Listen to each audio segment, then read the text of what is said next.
million. Turmoil in the credit markets led municipal bonds to their worst monthly performance in more than 4 years in February.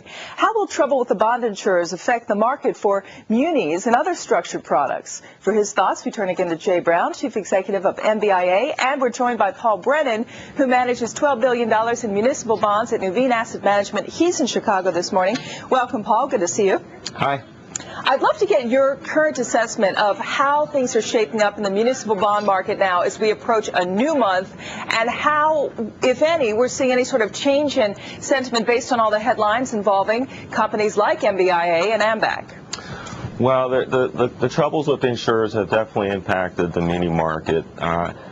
Most of the time now, investors are not assigning much value to the insurance wrap on the bonds. They're looking straight to the underlying bonds, the underlying ratings on the bonds, and valuing the bonds accordingly. You're shaking your head, Jay, at this point. No surprise from what you're hearing here. No surprise at all right now.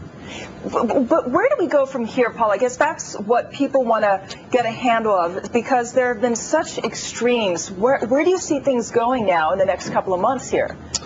Well, we had some encouraging news. We've seen a little bit of positive rating developments from the rating agencies where MBIA was affirmed, but so far the market hasn't greeted that warmly yet. But I think long term, we got to see some more capital come into the market. We got to see the ratings stabilize with the insurers. But we do have some big tests coming forward too. We're going to have a lot of supply potentially this week, which we haven't seen for a while since the insurers got into trouble. Jay, when you listen to these comments and when you've watched what's gone on in the bond market, what do you take away from that as far as how you should be thinking about your business going forward based on what you see now? Or do you separate it out and say the market's got to work through it? Listen, we're now AAA rated once again, and sort of progress on your own.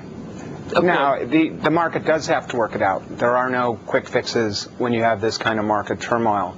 But in terms of looking at MBIA, we are positioning ourselves. We went out and raised almost $2.6 billion in capital. We've redefined how we're going to operate in the future. And I think particularly for our customers in the public finance or the municipal market, they've been involved in this turmoil because of the structured market over here. And one of my primary reasons is really driven by my customers of separating these businesses over the long term, is so in the future we wouldn't see the same turmoil in the municipal market, really driven by what's happened in the U.S. real estate market and a global liquidity crisis in the derivative market. And so those two things really have gotten mixed up. It's caused a problem where there really shouldn't have been a problem.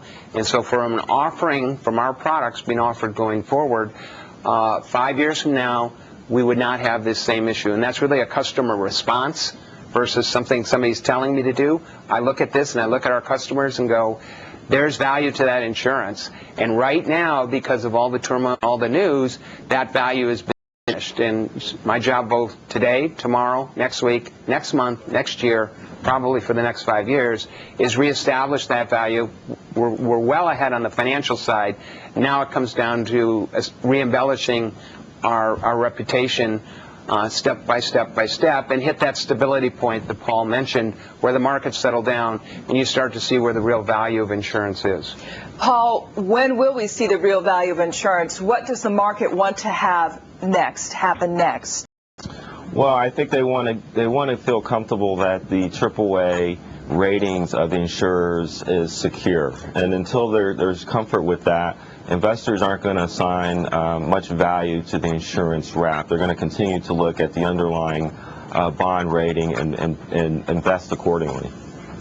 Paul Brennan, I want to thank you so much for joining us from Nuveen Asset Management in Chicago today. Appreciate it very much. Up next, we're going to continue our